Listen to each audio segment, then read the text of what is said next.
Good morning. Good morning, MCC. That song, Amazing Grace. I feel the soul, not just because of the Queen of Soul, but I feel the soul, my soul, your soul stirring in the house of the Lord. Amen. Just allow yourselves a couple of seconds, a few seconds of reflection, remembrance, joy, all of those things as we govern ourselves accordingly and move forward with our service. Amen. We are so glad that you're here. My name is James Tanis. I'm part of the Board of Servants on behalf of our pastor, the Reverend Dr. William Hubbard Knight. Welcome to Metropolitan Community Church of San Antonio. We're so very glad that all of you are here. Do we have any first-time visitors with us this morning? First-time visitors. Wow, I see you back there. Well, yes, our ushers will greet you and give you a gift, and thank you for coming, and we hope and we know that after today, we will see you some more.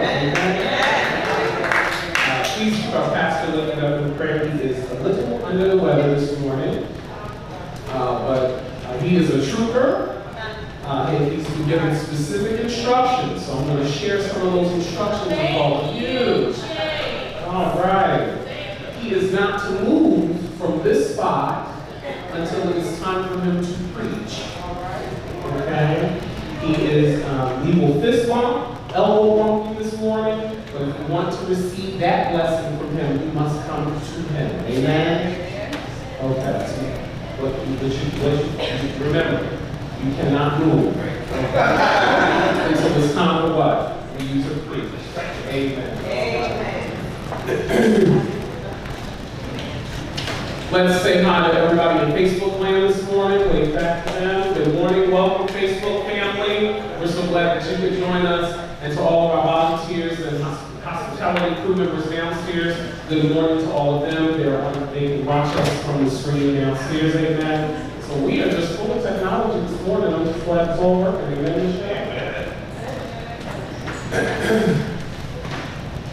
Let us rise as you're able to recite our mission statement. We are called to proclaim God, a just and loving community, by being a source of spiritual enrichment, by liberating hearts, minds, and souls, and by proclaiming God's grace and all-inclusive love for everyone. And while we're standing, let us greet each other in the name of Jesus Christ with a fist bump, handshake, hug, wink, smile, all those things.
Barbecue.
a privilege to know you.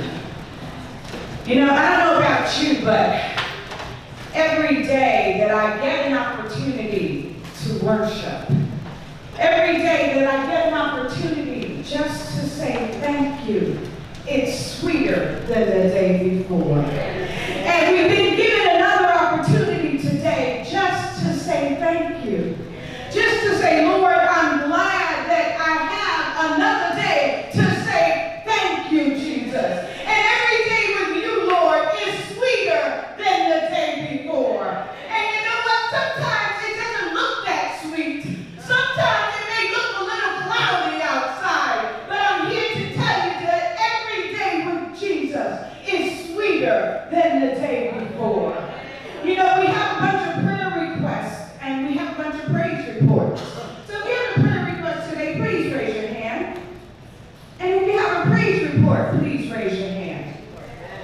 So I looked through the prayer book and today it was pretty empty. And I said, well, okay, so I guess we're doing okay. But I also thought, you know, we've gotten to the point in our lives where we realize that unspoken prayers, you know, the things that we whisper, the things that we feel in our hearts sometimes that we can't even say out loud, that those are the prayers that God tends to hear even faster than the ones that we scream from our bedrooms, or the ones that we scream in our cars at the light, hopefully.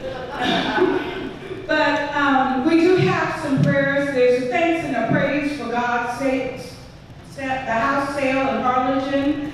There's prayers for our nation, our friends and our family, and today we have prayers for our pastor. Yes. I also want to put out there that we have people in our lives who are transitioning, and I want to put prayers out there for those who are going on to that next step in the journey, who are going on to be with Jesus, because you know what? Tomorrow there'll be no pain in their lives. Tomorrow they'll be dancing in glory. And there's something to be said about that. And we often feel the loss of those that we love, but we also have to remember that they're always with us in our hearts, and they're always with us in our souls and our spirits, and there is a love that transcends that. So as we go before God today, let's remember that we've all had to deal with loss, and we've all had to deal with loss of life, loss of love, loss of situations and circumstance. And loss is one of those things that we tend to forget, that God doesn't take something from us without giving something to us. So there's always something at the end of that rainbow. And there's always to remember that there's no place like home. And we're all home this morning. And we want to give God grace and mercy and thanks for being home this morning.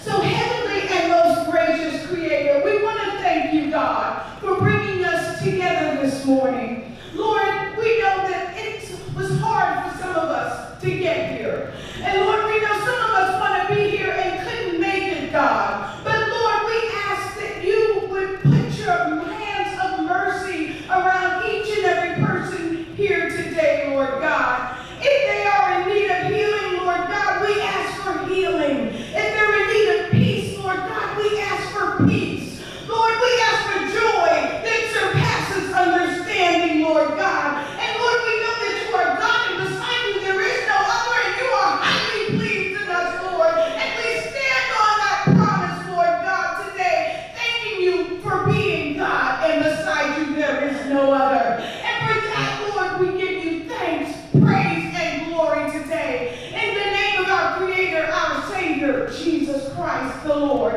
If you would join me today in standing and saying the prayer that God gave us. Our Creator, who art in heaven, hallowed be thy name. Thy kingdom come, thy will be done, on earth as it is in heaven. Give us this day our daily bread, and forgive us our trespasses, as we forgive those who trespass against us.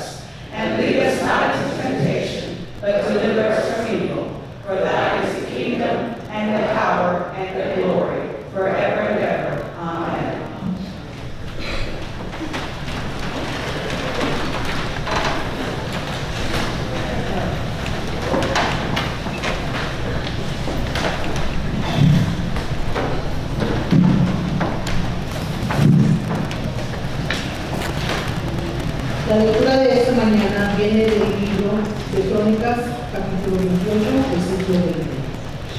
David le dijo a Salomón: Hijo, ten valor, actúa con firmeza y manos a la obra.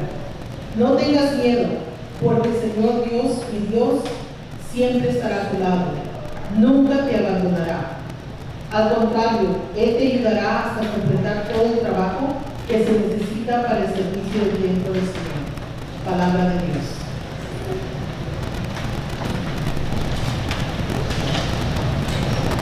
Good morning, church. Today's reading is from 1 Chronicles, chapter 28, verse 20. David also said to Solomon his son, Be strong and courageous, and do the work. Do not be afraid or discouraged, for the Lord God, my God, is with you. He will not fail you or forsake you until all the work for the service of the temple of the Lord is finished. May the Lord bless the reading of His word. Amen.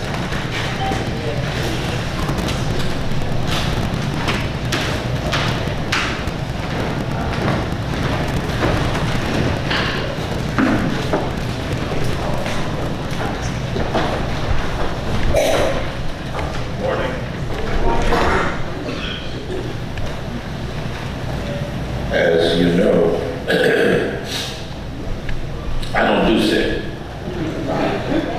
I have been so blessed throughout my entire life to have radiant, glowing health, and that's what I'm accustomed to having.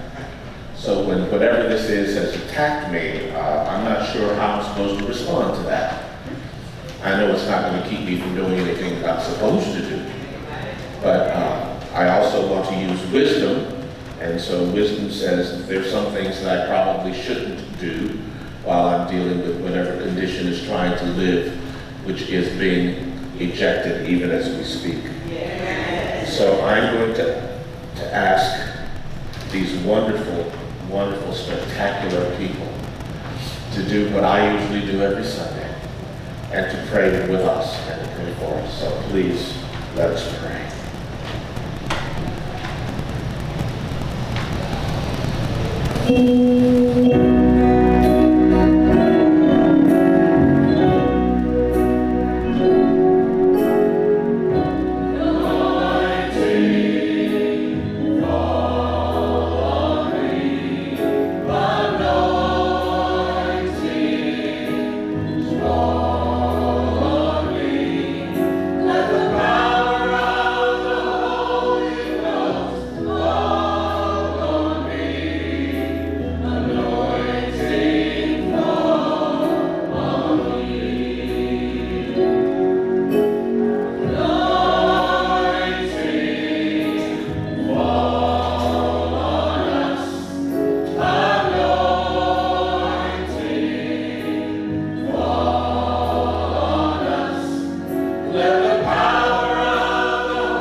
As I look at the calendar, I realize that we will celebrate Labor Day on Monday, but it also is a reminder that on the 31st was my mother's birthday, and tomorrow will be my brother's birthday, and they are both in my heart and in my spirit, although they are no longer with us in the body.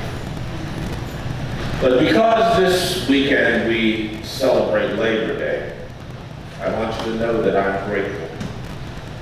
I'm grateful to all of those whose work and efforts help us to create so much of our nation's economic health. And so I'm grateful to each and every one who is a worker in these United States of America. According to the United States Department of Labor, and I quote, "This day is a creation of the labor movement and is dedicated to the social and economic achievements of American workers. It constitutes a yearly national tribute to the contributions workers have made to the strength, prosperity, and well-being of our country. Where would we be without workers of every kind? For too many of us, work is a four-letter word. It's something that we would just as soon avoid. But I think it's because we may not have a proper perspective on work. Rather than work as a means of self-expression and to bring personal satisfaction, for too many of us, work means simply providing food, shelter, and other necessities of life. I remember seeing a bumper sticker as I was driving in Los Angeles one day, and it said, I owe, so off to work I go. Well, God didn't do this to us. In the Garden of Eden, food and shelter was provided. Clothing was optional. Adam and Eve worked for the pleasure of it. Now that all ended with the fall. Now please understand that is an allegory. Allegory means it's a story, but the story has a deeper and more important meaning. So the allegory of the fall underscores the reality that if there is a belief in separation from God, that will lead to a separation from the source of all good. Because God is all good, and if you somehow believe that you can be separate from God, then you are separate from the things that will make your life better. Okay? So I have a question for you this morning, and as always, it's a rhetorical question, which means you don't have to shout out your answer. So the question this morning is, do our actions and our attitudes reflect the conviction and the unshakable belief and the knowledge that we are made in the image, likeness of God? Or do we follow the practices of a culture that is too often self-centered and concerned only with who can make the biggest display of their wealth and position? In other words, are we walking the walk as children of God, or are we trying to impress people that we're something that we're not? Amen. We've all seen those whose work life is consumed by competition, by self-promotion and one-upsmanship, rather than service or compassion or cooperation. Now, there are times when I find the writings of the Apostle Paul helpful. As you know, sometimes we have some theological differences, especially when he talks about the role of women in the church and some other stuff, but that's a sermon for another day. In Paul's letter to the church at Colossus, which is found in Colossians 3:23, this is the essence of what he says. This is an instruction, if you will. He says, to you and to me, do whatever you do, from the heart. And the reason is, you are working for Christ, not for people.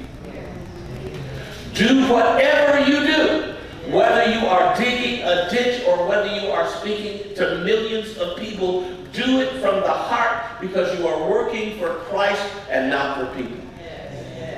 I remember my mom used to say, and it always seemed to me like it was just something dumb, but the older I get, the smarter she gets. She says, if you're going to be a ditch digger, now, Most of you have never even seen a ditch, so you don't know that there's a thing called a ditch digger. Because if there going to be a ditch, somebody had to dig it. So if you're going to be a ditch digger, be the best ditch digger that there ever has been. Whatever it is that you're going to do, if you do it from the presence of God within you, it becomes a gift not only to the world, but it becomes a gift to you. So I believe that we're all, each of us, called by God to a particular vocation. And this is what I know. God has uniquely created and wired and shaped each one of us for a particular kind of work. Each of us has a calling. Now, I know some of you get really, really, really nervous when we talk about calling. Because the minute you hear calling, you think you're supposed to be up in the pulpit. No. Every call does not lead to the pulpit. Amen. There are calls for all of the things that are necessary in order for us to live full and productive and creative lives. And the question for us becomes, are we going to listen to God, or are we going to listen to our fear? See, God has a plan for each of our lives. And this was a concept that was very strange to me, but the more I sat with it, the more it made sense. And then I ran across a book. And the book is entitled, Your Work Matters to God. Have you ever thought about that for a minute? The work that you do is not only important in your life and in your family's life, but the work that you do is important to God. This is what they say in the book, and I quote, God has made you with a specific design. As one of God's creatures, God has given you personal resources. God has given you a personality, just not like anybody else's. God has given you talent, not like anybody else's. God has given you abilities. God has given you interest and so forth, all of which can be used vocationally. It is clear you are not simply a random collection of molecules thrown together by chance. God has crafted you in a very unique and personal way. In terms of your vocation or your job or your career, this means that you are fit to do certain tasks. So if that's true, it therefore follows that the right job for you is one in which, I like this, there's a good match between the way God has designed you and the job that requires somebody with your abilities. I used to tell people all the time, don't worry about what the national statistics about employment are. The job that you need is looking for you. The person that can fill that job is you, and unless you show up, the people looking for somebody to fill that job are very unhappy. I remember when I was directing a production in San Francisco. And I wanted everybody to walk through I wanted them to be the one. Because not only did I want them to be the one because I didn't want to keep looking, I wanted them to be the one because I wanted everything to be great. And it couldn't be great unless they were great. So I wanted them to be all that they could be. I was rooting for them. I was cheering for them. I wanted them to be everything that God had called them to be. And I was the most disappointed person in the world when they showed up singing flat and couldn't have 3 left feet. So, in terms of your vocation, the right job is one in which you are matched. All of your talents, your abilities are matched with what God needs you to do. I know it's probably none of you. If you roll out of bed on Monday, you say, oh God, it's Monday. Instead of, oh God, it's Monday. Then I suggest that you may not have found your calling. Or, and this is more likely, you know what you're called to do, but you're too afraid to pursue it. So let me offer you some suggestions this morning that perhaps will help you. Don't ask yourself what the world needs. Ask yourself, what makes you come alive? And then go do that, because what the world needs is people who come alive each and every day. For those of you who remember the 60s and the 70s, there was a song that said, what the world needs now is love, sweet love. What the world needs is for you to do what you love. Because when you do what you love, then love becomes magnified in the world. Because if God is love, and you are doing what you love, then you are doing what God has called you to do. I believe that one of the greatest needs in these times of doubt and discouraging news on every hand is for a conscious and intentional faith in God. Because I am convinced that it is our faith in God that will allow us to commit to doing work that is guided and directed by inspiration and revelation. We don't have to depend on an outside source, because the presence of God within our hearts will tell us what we need to do. No matter how many questions we're currently faced with, and I know there are lots of questions. Questions that require us to make choices and decisions that are rarely easy. Choices and decisions that are challenging and sometimes painful. But I want to tell you, today and every day, we have an opportunity to stand on our faith in God's Word. We have an opportunity to stand on God's promises. But let me tell you something. You can't stand on a promise unless you know what the promise was. If you leave the promise up on the shelf and gather dust, and you only take it out when you want to write in, there's somebody been born or there's somebody transitioned, then you don't know what God has promised you. And if you don't know what God has promised you, you can't stand firm on that promise.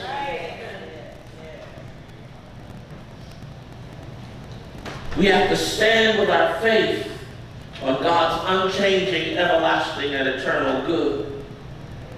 Now, let's, for a moment, look at our church as an example. Now, if you look around, you know that we're facing a challenge in expanding our community. Now, there are many reasons that our attendance has not met our expectations or our goals. Some people moved out of the area, some moved on, and some people just quit coming. Some people will look at that and say, well, you know, y'all must be doing something wrong. That's what happens when we fall into the trap of looking at our church as a number and not as a house of God. So many times, especially in church, even though we may be doing good, we may be doing right, we may be doing exactly what we know that God has asked us to do, sometimes we just get tired. We grow weary. We get discouraged. And the first thing we do is we want to give up. We retreat to that saying that is totally inaccurate. We say, well, I'm only human. No, you're not only human. You are a child of God. You are made in the image, likeness of God. You are not only human. You are spirit having a human experience. But when we get discouraged, we don't want to do it anymore. Because we say to ourselves, what's the point? Why should I give up my time when nobody else is giving up theirs? Why should I have to be there when none of my friends are? My family don't want to go. Why should I have to show up? when we look at our attendance as being the measure or quality of our church, if people are not there, it's easy to become discouraged. And I will tell you what, even I am not immune. Because if I am to be an effective leader, I must ask myself the sometimes difficult and always uncomfortable questions. What did I do wrong? Was it something that I said? Was it something that I did? Is it something that we need to change, or a new program that we need to add? What is it that can be done to change or address the situation? I remember hearing someone say, don't just stand there, do something. You may not have heard that. Don't just stand there, do something. One of my teachers said to me, don't just do something. Stand there and let God tell you what to do. So that's something that I do always begins with prayer. Because you see, my experience is that when I pray sincerely and I open my heart and I truly want to hear the voice of God, I want to hear what God would have me to do. When I'm able to quiet the voices of doubt and discouragement, you know, he didn't say that they were going to go away. He just said that he could make them be quiet. When I listen for the voice of God, I am led to more clarity and a deeper understanding. And this is what God put on my heart when I talked about, God, what are we going to do? How do we achieve a greater exposure to the community? How do we move and so that people know that we're doing the work of God here at MCC San Antonio? And this is what God put on my heart, and I want to share it with you. Our church is more than a number. Our church is a house of God. It's a house of prayer. It's a place to share love and support for one another. It's a place where we work intentionally to feed the hungry.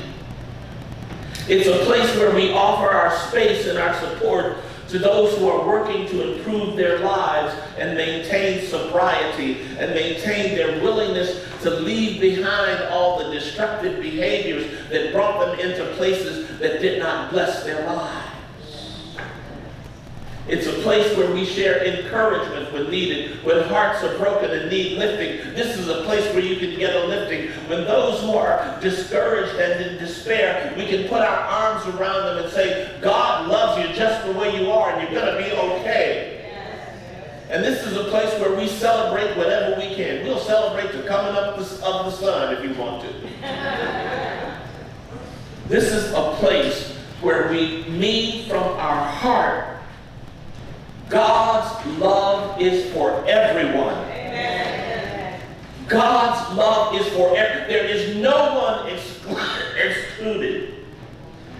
There's no one who does not come under the umbrella of God's all-encompassing, eternal, and everlasting love. Especially the ones that you don't think are lovable. You don't get brownie points for loving the people that are easy to love. What you get credit for is loving in spite of. Now, I live in the same world of reality that you do. And I know that we cannot ignore the fact that in order for us to live into our mission and vision as our church, we have to find new ways to increase our membership and to increase our funding streams. But what I am saying this morning is that if we let the fact that there's some empty pews discourage us from doing the work that God has called us to do, if we look solely at the number of people, if we look at the quantity instead of the quality of our MCCSA family, then we can get discouraged. And I don't know about you, but I am not willing to be discouraged this morning. Because I know this. Because our faith is in God and not in our own limited understanding. There's no need for us to insist that we know how God is going to answer our prayers. Our greatest need is to know, along with the psalmist in Psalm 84:11, he says, no good thing does God withhold from those whose walk is blameless. No good thing will be withheld from us as long as we walk in love, as long as we walk in truth, as long as we walk in togetherness, as long as we walk in our conviction that God's love is for everyone. We must look to our faith to give us peace of mind as our ultimate good finds its way into our lives in tangible and demonstrable ways. And the reason that I can stand on God's promises is because God's promises are true. Amen. If anything has ever been true in God, it is always true in God. If God has ever blessed anybody, there's a blessing available for me. If God has delivered anybody, there's a deliverance available for me. If God has ever moved anybody out of their despair and into their hopefulness, then it's available for me. I stand here this morning knowing, not thinking, not wishing, not hoping, but I know that if we ask in faith, without doubt, it shall be given. Because the word says, ask and it shall be given.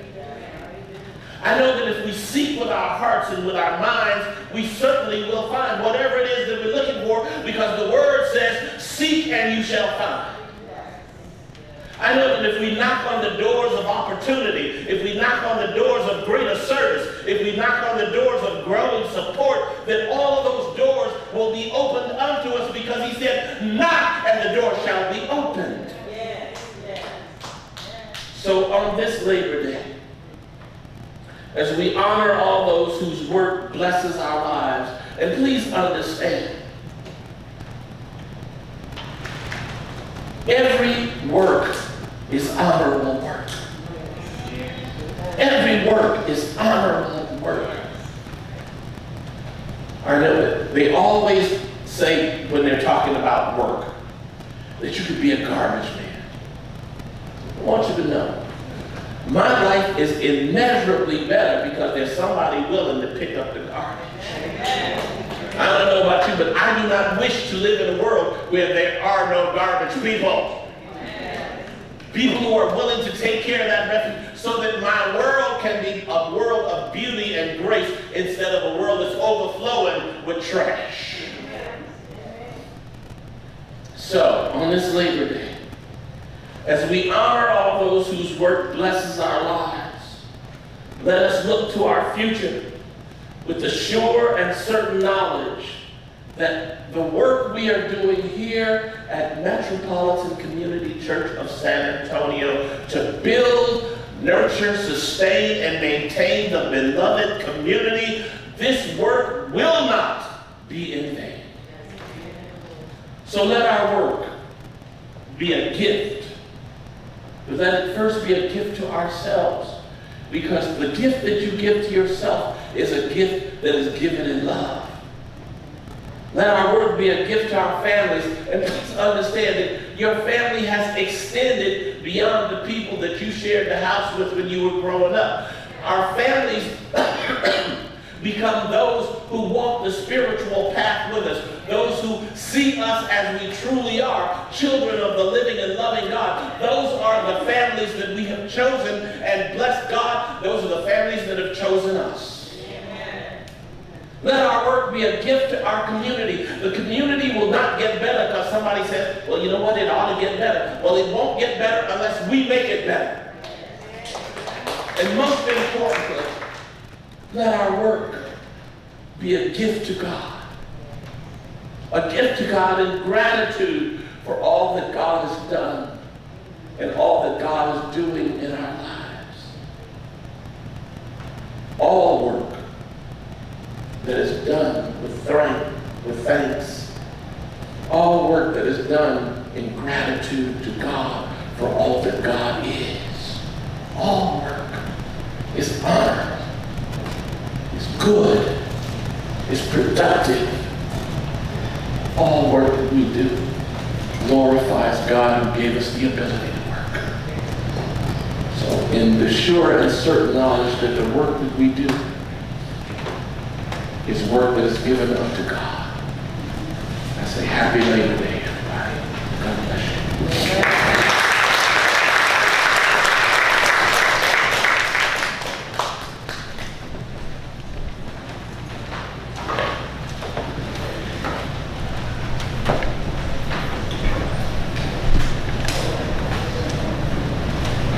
Jeremiah 29:11 says, "For I know the plans I have for you, plans to prosper you, plans for a hope and a future."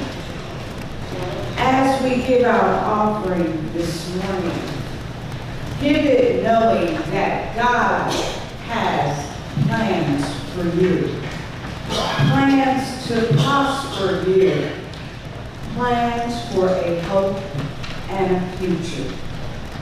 Give as you are able, as the ushers come forward.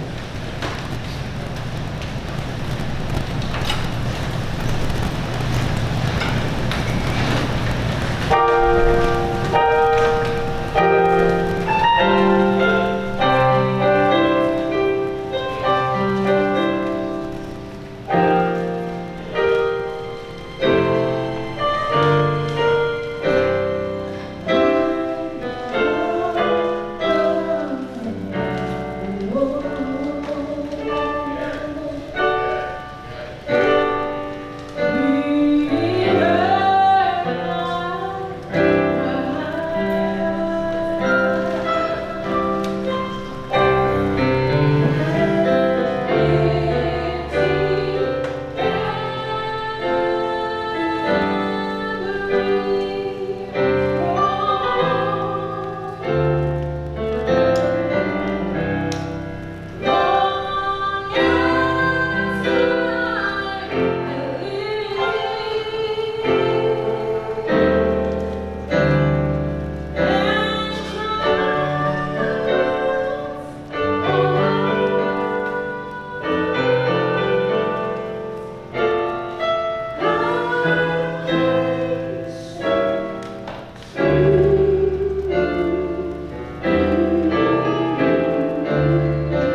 thank you. We thank you, God, for those who were able to give and those who weren't, Lord. But God, we thank you mostly just for being God. In Jesus' name we pray, amen, amen, and amen.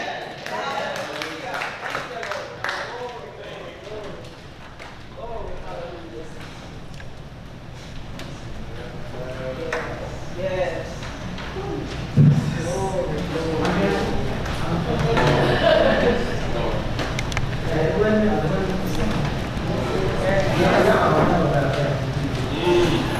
In times of trouble, I hasten. When I need somebody just to talk to, I hasten. Even if my mama and my daddy don't go, I'm going. I'm hastening. Two, I'm gonna get around and do it some way, somehow.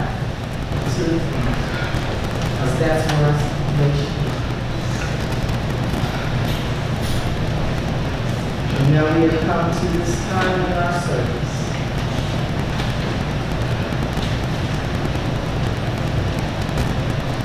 where we remember how it all began.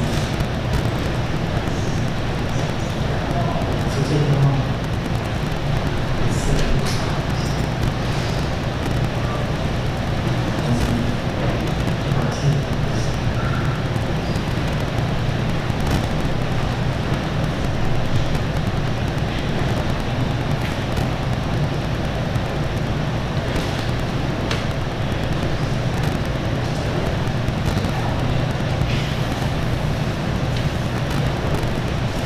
Lord, we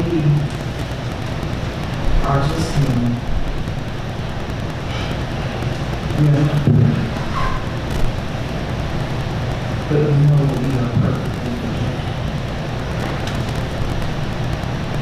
Because of this day, we know that you love us and you forgive us. In Jesus Christ.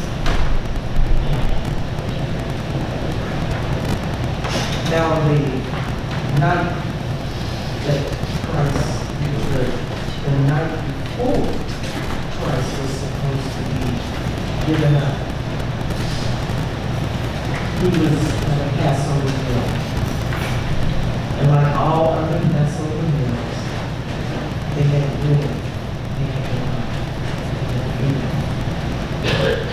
There was the feast, the prayers, celebrating what God had done for him coming out of Egypt by passing over their homes so that death would not take them. And here it is, at this particular Passover meal, Christ is at that table. And so he took a loaf of bread, raised it, broke it, blessed it, and passed it to everyone that was there and said, "Take, for this is my body that will be given up for you." And likewise, he took the Elijah cup. He raised it up. He blessed it and passed it to everyone and said, "Drink, for this is my love that is poured out for you." And he added one more thing.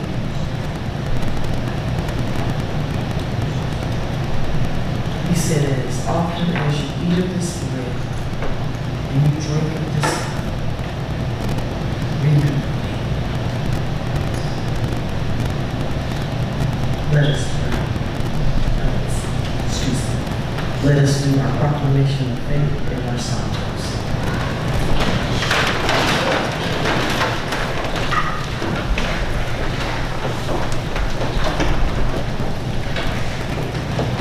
Christ has died.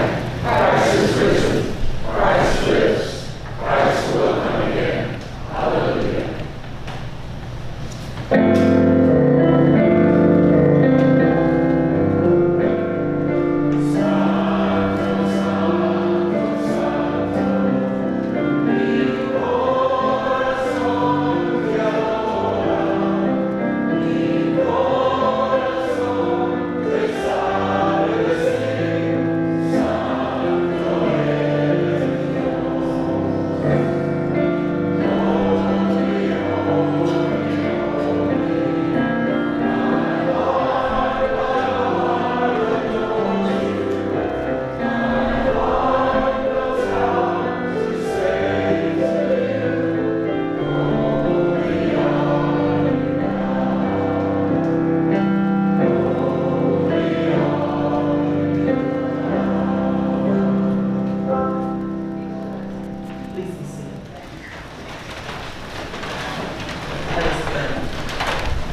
God of all eternity, God of love, our God. We ask that you take these elements from their physical state here to their spiritual state, so that as we partake them, we do so in remembrance of the sacrificial lamb that you gave to us, for us, so that we can be with you. And we thank you. Thank you. Amen. Here at MCC, as all MCCs over the world, we celebrate an open community table. You do not have to be a member of this church, nor a member of any church, to partake at this table. This is God's table. And there are no restrictions, requirements placed on it, because God gave Jesus to die for us.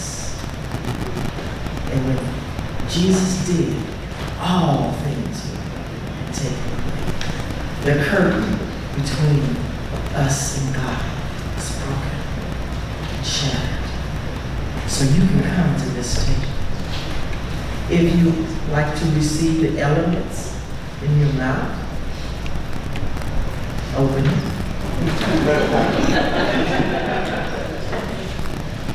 If you would like to receive the elements in your hands, put them forward and open them. We also have gluten-free elements. If you wish, just let your server know, and you can have those.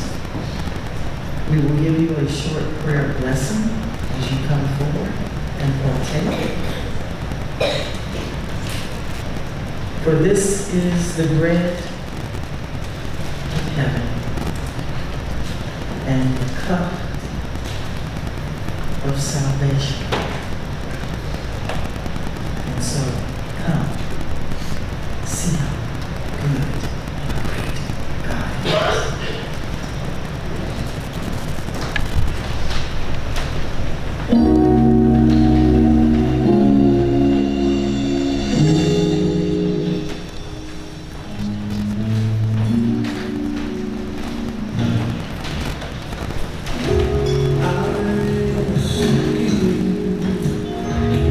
Deep inside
Lord, we have been fed the bread of life and the cup of eternal salvation. May we be strengthened in your service. May your great love continue to be with us all. We ask that you send us out in the power of your Spirit to live and to work for your praise and for your glory. Amen.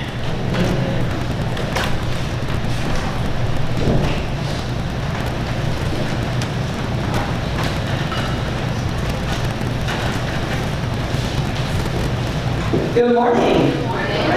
Did y'all have a good time? It's always awesome to be in the house of the Lord and to receive the Holy Spirit every Sunday. We're part of our service that we have announcements because we are a very busy community here at NCC. And we have several people that want to make announcements, so Chandra, you can come up. Doug, you had an announcement? Good morning, everybody. When you came in this morning in your bulletin, you should have received a small group announcement. We're going to start the small groups again, starting this coming week. Beginning on Tuesday with Pastor Laura and Paula, the Tuesday night group that we're holding in. And then on Friday night, Mrs. Franks is going to be having her small group here in the Joy Center. And then on Monday night, Tony, starting next week, starting next week, Tony Spears will have the Monday night small group. That is also in the Joy Center. All the evening small groups begin at 7 o'clock. And I also want to announce that I have a Saturday group. And our facilitator, if you could please stand up. Oh, she is. So,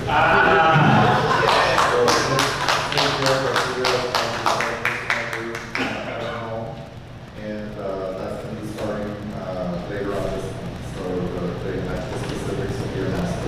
Thank you very much.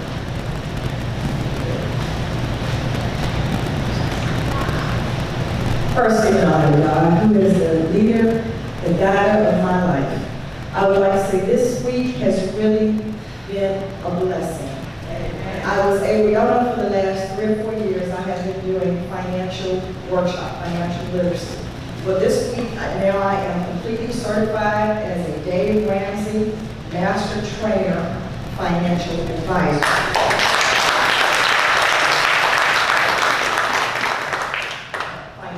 So what I do is coaching people. And one, Pastor said something about church is not a number. Well, retirement is not a number either. And it's not an age. It is actually a financial number. And if you don't tell your money where to go, it's going to go where it wants to go. And then we're going to wonder where it went to. So statistically, 8 out of 10 of us are struggling financially. 8 out of 10. That's so important. The 8 out of 10 living paycheck to paycheck. That means if one paycheck doesn't come in, you're going to have a financial situation. Some of us have had financial situations. My financial situation is that I love cars, but appreciated good. From the time I was 22 and bought my first car, all I wanted to do every 3 years was buy a car. Something nicer, pretty, fast, trying to look good. Thank you, Reverend. You said that earlier. And I did look good in that car. But anyway. But now I'm smart enough to know that's all appreciated goods. It serves no value. So we need to make sure that we are intentional with our money. I don't care how much money you make. I'm not an advisor that says you have to make $200,000 come see me. No. You can make $3 an hour and come see me and I can help you and I will help you. Amen. My new office is at Eisenhower Flea Market, 3903 Eisenhower Road. I'm in section B10, B as in boy, and 10. So I am there to work with any financial situation, whether it's you're a student, you want to college, or whether you want to prepare for retirement, or if you just want to get collect this off your back. I have a process for everything. Come see me. Thank you and be blessed.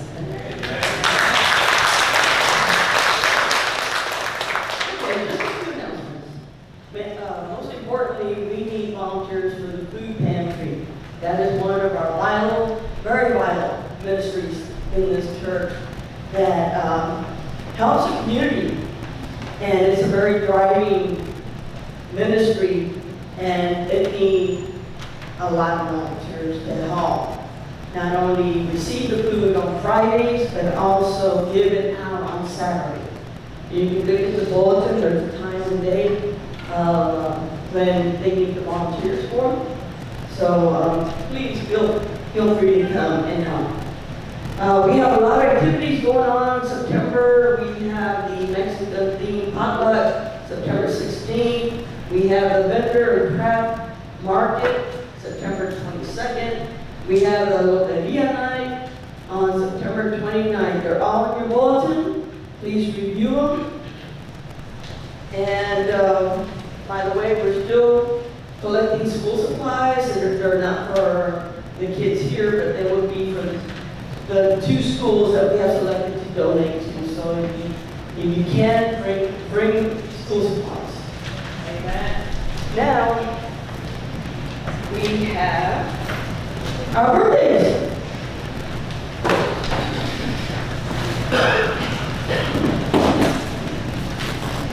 All those born in September, come on up. Come on up. You know, because your name's on the back of the book. Don't make me call out your list.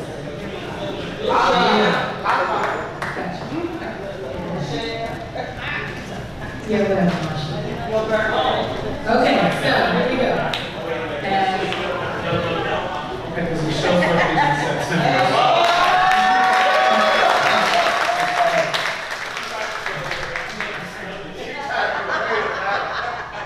All right, everybody together. Happy birthday to you. Happy birthday to you. Happy birthday, God loves you. Happy birthday to you.